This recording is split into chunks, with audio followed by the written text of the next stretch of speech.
La palabra se lee en el nombre del Padre, del Hijo y del Espíritu Santo.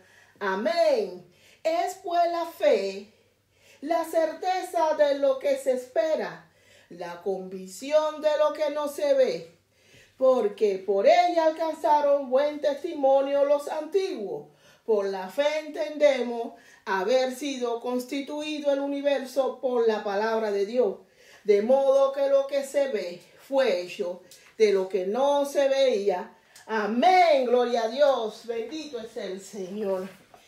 Mis amados hermanos, esta hermosa declaración que está en la epístola de los Hebreos comienza mencionando a Dios y no al autor. Se cree que es desconocido, pero estamos seguros que la inspiración de esta epístola es evidente que viene del Espíritu Santo. Amén. Aleluya. La primera declaración sobre la autoría de la epístola para los hebreos viene de Clemente de Alejandría, quien dijo que Pablo la había escrito en hebreo y que el evangelista Lucas, médico de profesión de origen gentil y griego, acompañante del apóstol Pablo en sus viajes misioneros, lo había traducido al griego, aunque tradicionalmente se creyó que fue el apóstol Pablo. La mayoría de los eruditos, doctores de la ley de hoy en día, que son los que estudian ¿qué cosa? La ciencia de la Biblia, tales como la teología, la hermenéutica, arqueología bíblica, la ciencia y la lingüística de la Biblia. Ellos coinciden todos que no hay prueba suficiente para confirmarlo, porque el escritor cita, escribe, argumenta, construye, conecta sus oraciones y su párrafo en un modelo totalmente diferente al que el apóstol Pablo lo hace o lo hacía. Argumentan además que el estilo que usa esta epístola es el estilo de un hombre que piensa y escribe en griego, mientras que el apóstol Pablo escribió en griego, pero pensaba en siríaco. Y en ningún lugar de su epístola, de esa epístola a los hebreos, se menciona el nombre de Pablo. Esta falta de mención de su autor permitió que se crearan una serie de hipótesis sobre los posibles autores.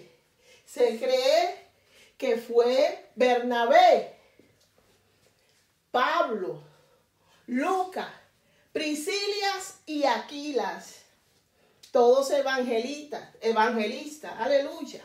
No obstante, ninguna de estas hipótesis se mantuvo firme.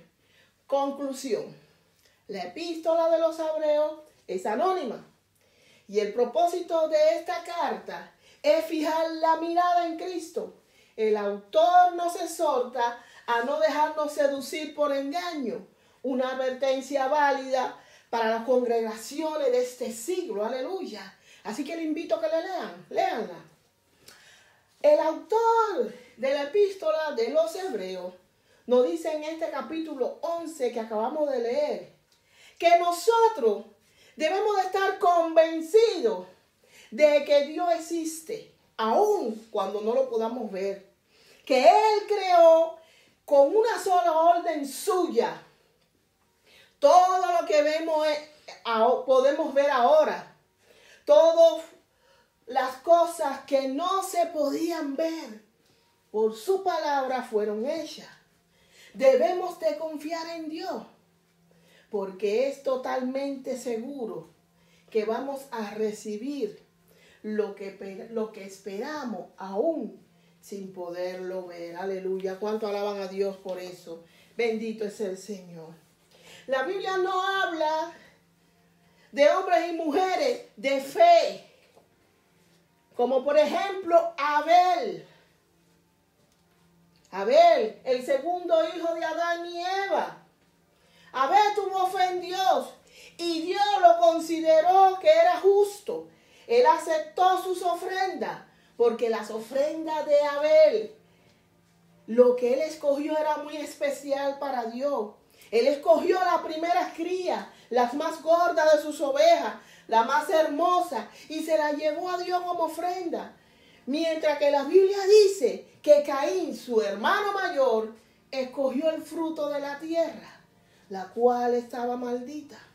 Como sabemos, a Dios le agradó. ¿Y cómo podemos saber eso? Bueno, tal vez simplemente el Señor salió fuego y consumió las ofrendas. Puede ser. El caso es que la ofrenda de Abel era un cordero y la grasa del cordero era considerada como de lujo e iba a ser entregada a Dios cuando el animal fuera sacrificado. Más adelante podemos ver esto, corroborar estas cosas en el libro de la ley Levítico, capítulo 3. La quema de la grasa en el sacrificio delante de Dios se llama un aroma agradable para el Señor. Aleluya, gloria a Dios. Enoc fue tan obediente que llegó a tener una comunicación tan grande con Dios, que a Dios le agradó tanto. Por eso, en vez de morir, Dios se llevó del mundo aún en vida, porque no siempre confió en Dios. Al parecer, la relación y la comunión tan grande que tenía Enoc con Dios era por el cual el hombre fue creado. Y Enoc lo cumplió. Aleluya. Noé era un hombre justo e íntegro entre de su gente malvada. Mas él anduvo firme con Dios. Cuando fue advertido por Dios que el mundo iba a ser destruido, con temor y con fe construyó el arca para salvarse a él y a su familia. Por su fe condenó al mundo y fue hecho heredero de justicia que viene por la fe.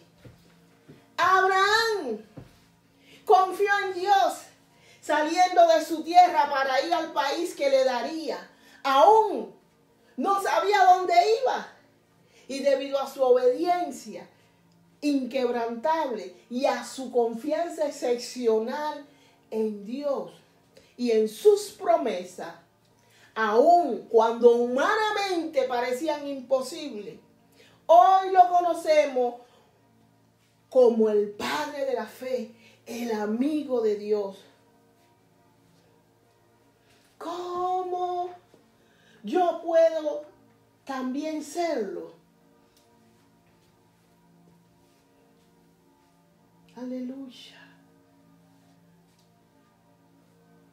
Cuando creemos que Él existe y que sabe premiar a los que buscan a su amistad. Aleluya, bendito es el Señor. Bendito es el Señor. Ahora bien, ¿qué es la fe? Te voy a dar mi concepto de fe. La fe para mí no es más que ver a través de los ojos de la mente.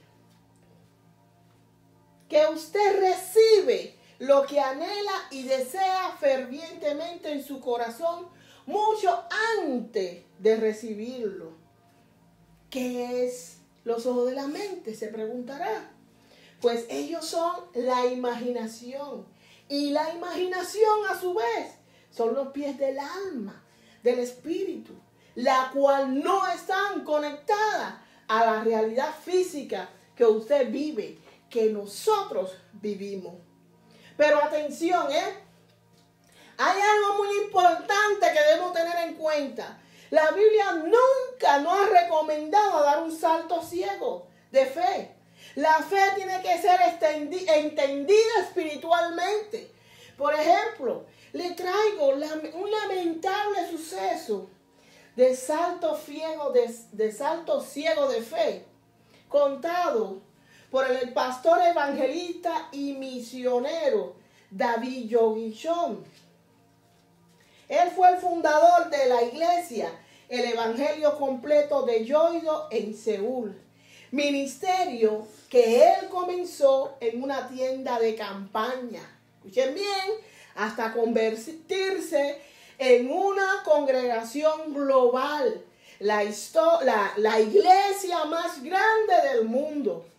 Este pastor, que ya se encuentra en la presencia del Señor, nos narra en su libro La Cuarta Dimensión lo siguiente.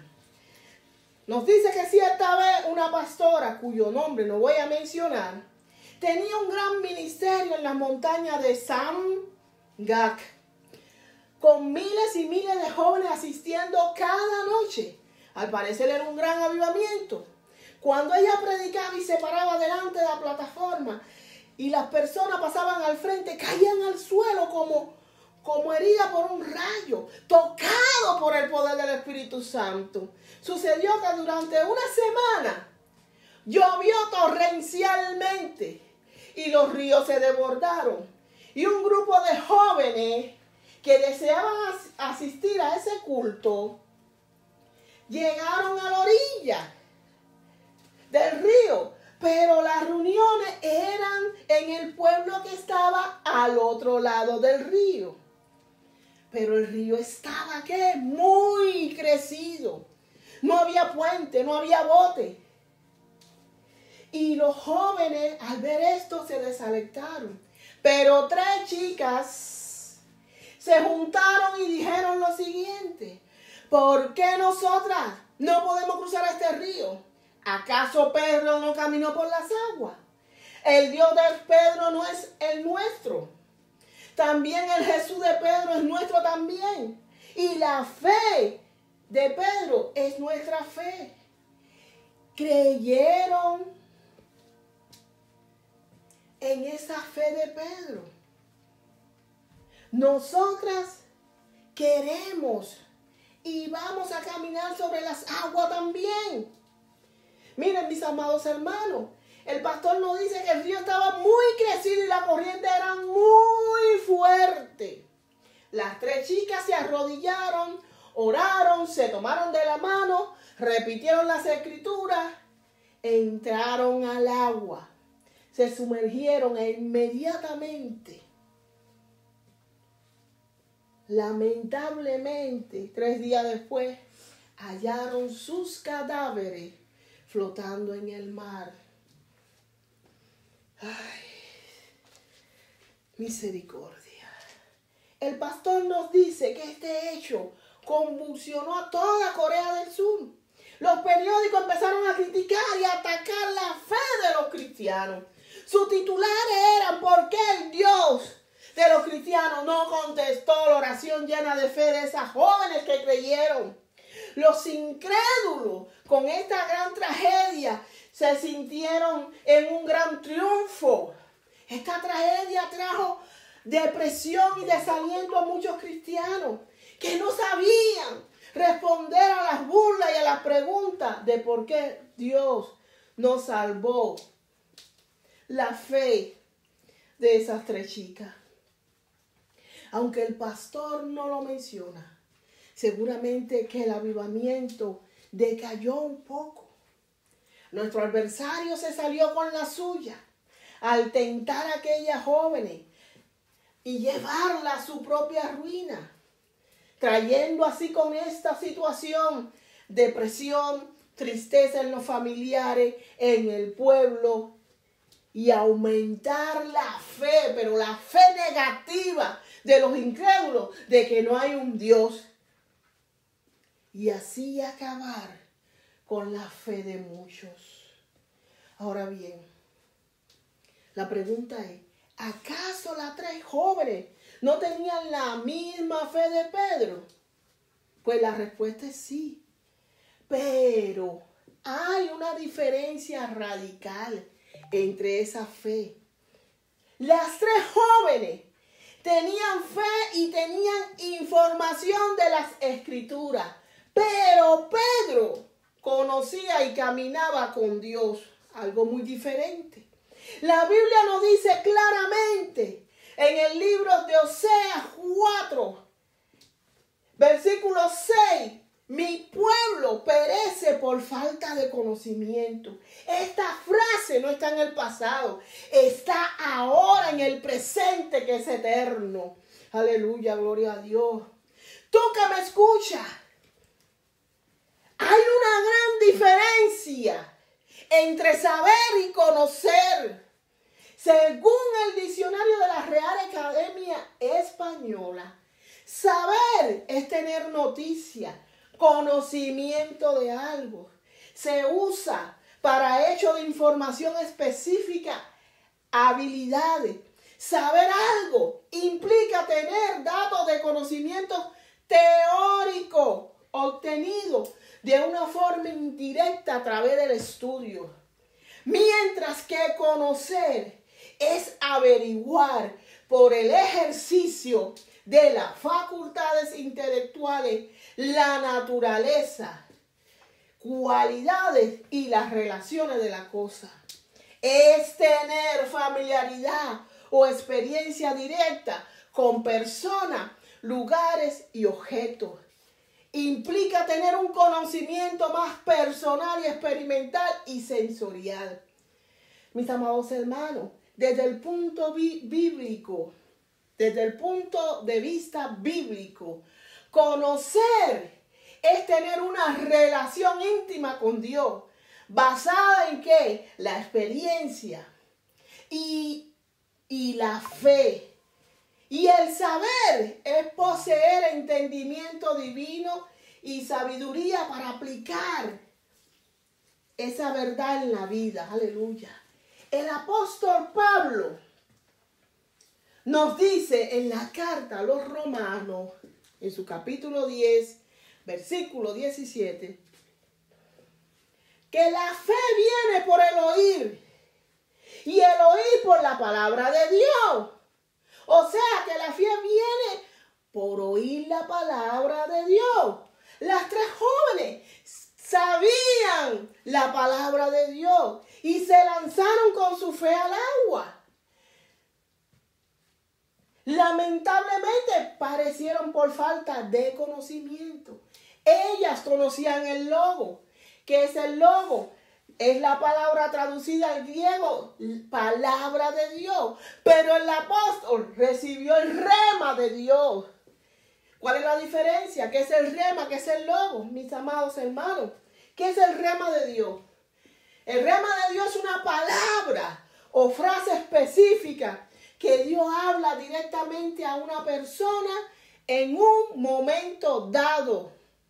Y se diferencia del logo, la palabra, que el logo es la palabra escrita en la Biblia, en que el rema es una palabra hablada, viva y personal. Aleluya. Que a menudo se recibe a través de ¿quién? Hoy en día, a través de la guía del Espíritu Santo. Para una situación o necesidad particular. Es una palabra profética que fortalece la fe y da dirección. Es una palabra que viene directamente de Dios para ti personalmente. El rema edifica la fe y ayuda a superar los obstáculos. Aleluya. ¿Ven las diferencias? Que el rema es una palabra específica, dada a una persona específica, en una situación específica. Pedro estaba en la barca. La Biblia dice que ella era de noche. Estaban bien lejos de la tierra firme. Había una tormenta. Las olas azotaban violentamente a la barca, porque el viento estaba en contra. Cuando los discípulos vieron andar a Jesús sobre las aguas, se llenaron de pavor, de terror. Pensaron que era un fantasma. Pero Jesús le habló y le dijo, calma, yo soy, no tengan miedo. Pero el impulsivo Pedro, el entusiasta Pedro, dijo, Señor, si eres tú, ordena que yo vaya a ti sobre las aguas. Y Jesús le dijo, ven. Pedro entonces bajó de la barca y comenzó a andar sobre las aguas en dirección a Jesús.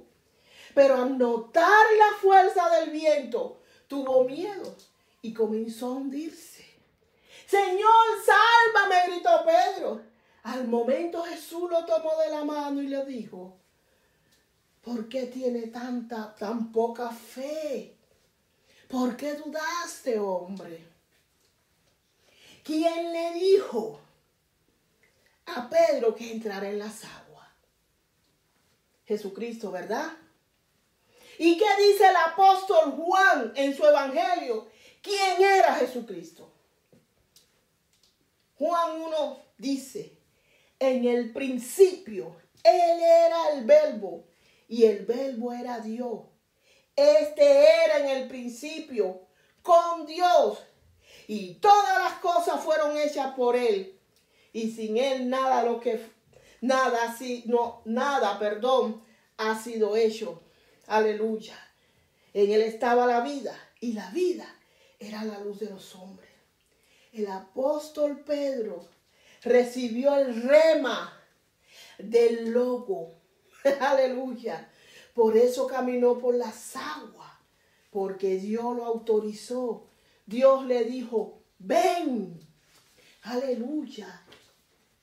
La Biblia dice que nuestro Señor Jesucristo lo llevaron al desierto para que fuera tentado. ¿Por quién? Por nuestro adversario. El diablo vino para ponerle trampa y le dijo, si es verdad que tú eres el Hijo de Dios, ordena que estas piedras se conviertan en pan. A lo que Jesús contestó, la Biblia dice, no solo del pan vive el hombre, sino de toda palabra que sale de la boca de Dios. Pero él siguió y llevó a Jesús a la ciudad de Jerusalén y allí lo subió en la parte más alta del templo y le dijo, si es verdad que eres el Hijo de Dios, tírate abajo, pues la Biblia dice, Dios mandará a sus ángeles para que te cuiden. Ellos te sostendrán para que no te lastime. Mas Jesús le dijo otra vez, también dice la Biblia, no tentará al Señor tu Dios. Por último, lo llevó a una montaña alta y le enseñó todos los reinos de la tierra. Y le dijo, todos estos países, estos reinos, serán tuyos si te arrodillas delante de mí y me adoras. Pero Jesús le respondió, vete de aquí, Satanás, porque la Biblia dice, al Señor tu Dios adorarás y solo a Él servirás. Entonces el adversario se fue. Mis amados hermanos, el pecado no radica en ser tentado, siempre que la tentación sea resistida. Jesús fue llevado al desierto por el Espíritu para ser tentado y demostrarnos a nosotros cómo podemos resistir la tentación de pecar y cómo a través del poder de Cristo nosotros también podemos vencer. La Biblia nos dice en Santiago 4:7, obedezcan a Dios, entreguémonos a la voluntad y a su guía y hagámosle frente al diablo, resistiéndolo. ¿Cómo logramos esto? Negándonos a ceder ante cualquier tentación, así sea hasta en los momentos más difíciles de nuestra vida. Porque al negarnos a las tentaciones, nuestro adversario tendrá que huir de nosotros, porque no cedimos ante él. Nosotros debemos afirmarnos rápidamente, grandemente a la fe de hacer ¿qué? La voluntad de Dios. Bendito es el Señor. Ahora bien, estas pobres chicas dijeron, creemos en el mismo Dios de Pedro. Ellas oraron, pero no esperaron ni nunca escucharon el rema de Dios. No esperaron la respuesta de Dios. Nuestro Señor Jesucristo dijo, los que creen en mí, en su interior correrá un río de agua viva. ¿Quién es el río de agua viva? Pues es el Paracleto, el Espíritu Santo de Dios, que cuando aceptamos en nuestra vida a nuestro Señor Jesucristo como nuestro Señor y Salvador, somos salvos y pertenecemos a Dios. Entonces el Espíritu Santo hace morada en nuestros corazones, sellándonos y certificando como hijos del Eterno. Aleluya, cuánto alaban a Dios por eso. Jesús dijo que Él nos enviaría al Espíritu Santo para que Él fuera ¿quién? Nuestro ayudador, nuestro consolador y guía. Aleluya. Para que esté con nosotros hasta el final de los tiempos. La Biblia dice que habló Dios con Moisés junto al arbusto de la zarza ardiente. Y el Señor lo envió. Pero Moisés le dijo, ¿y quién soy yo para ir delante del faraón y sacar los hijos de Dios, de Israel de Egipto? Aleluya. Moisés tenía un problema de autoestima. Él creyó que tenía que liberar a Israel con sus propias fuerzas. Pero Dios le dijo que Él estaría con él. Y le dio señales y prodigios. Y le dio además un ayudador, su hermano Aarón. Gedeón, Dios mismo se le apareció en forma humana. Él estaba sacudiendo trigo en el lagar. El trigo normalmente no se sacudía ahí. El lagar es un lugar hundido.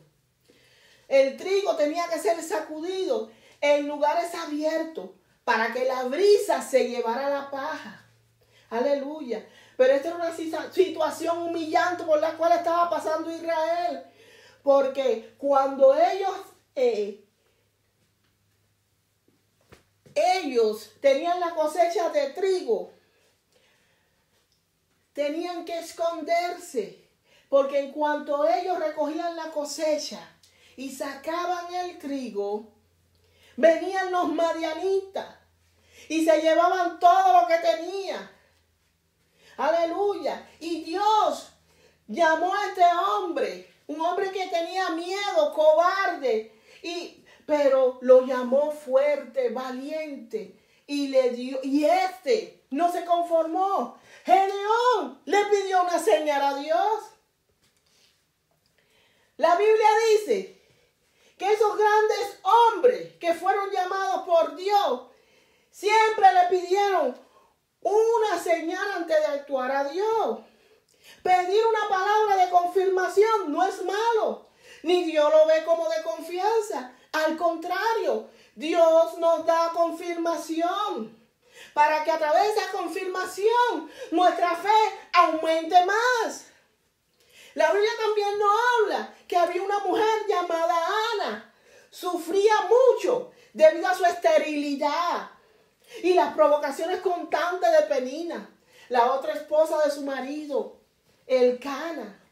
Ana un día fue al templo y con amargura del alma lloró abundantemente a Jehová en el templo, pidiéndole un hijo, prometiéndoselo y dedicárselo al Señor todos los días de su vida. Como Ana estuvo orando largo rato ante el Señor, Elí, el sacerdote, se fijó en su boca.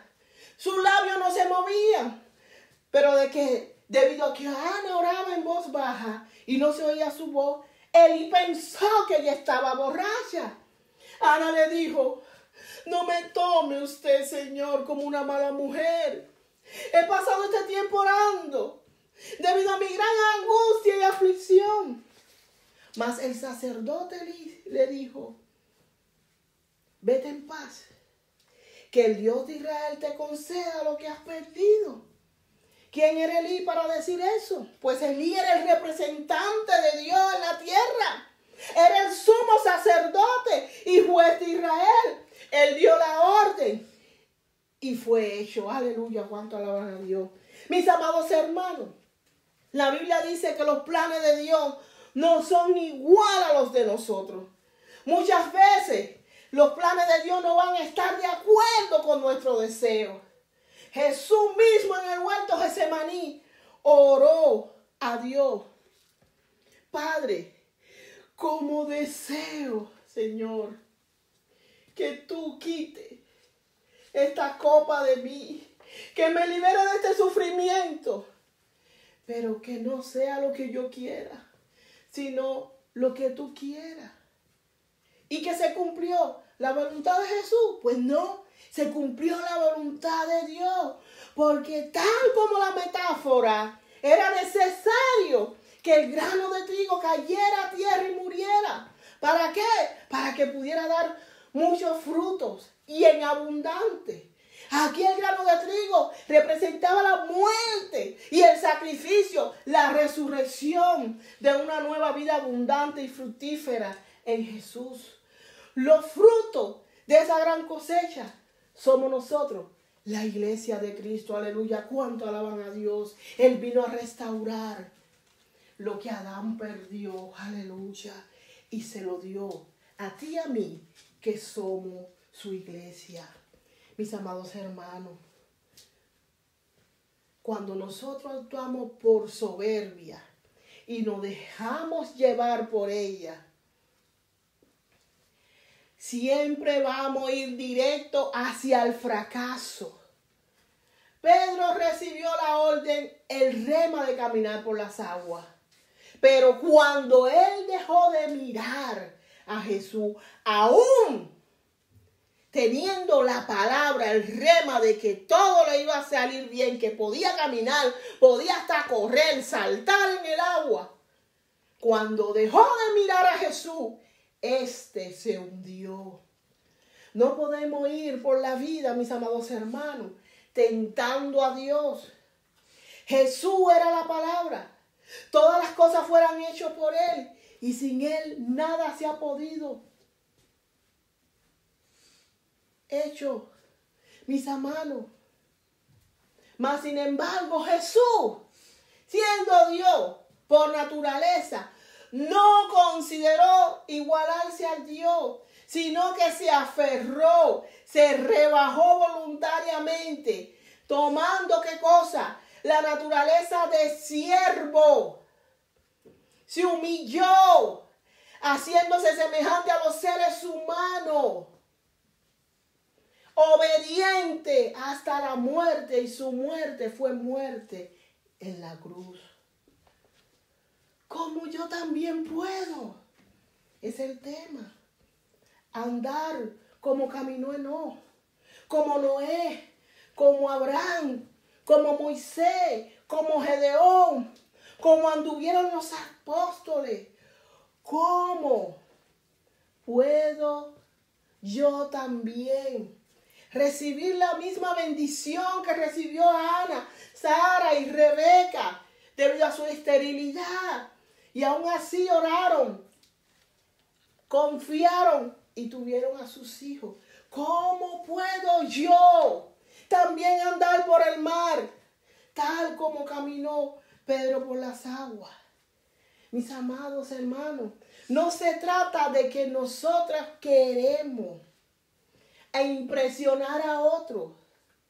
Se trata del propósito que tenga el Padre para liberar a otro. ¿A través de quién? De tu testimonio.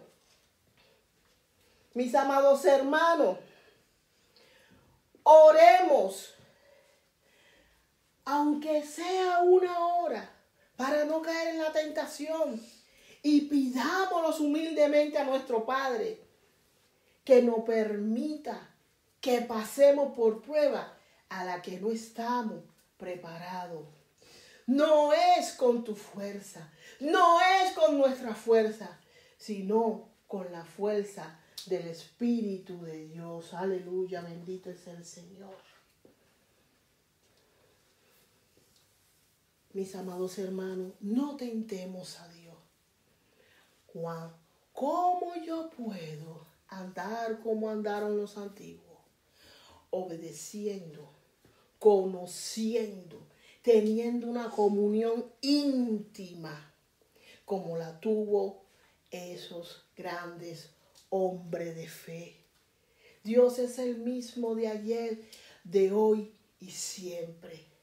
Hoy tenemos un mediador que está orando día y noche por nosotros. Y Él viene pronto por su iglesia, pero por una iglesia sin mancha. Aleluya. La segunda venida de Jesucristo a la tierra por su iglesia está a la puerta. No se pierdan esta salvación por nadie.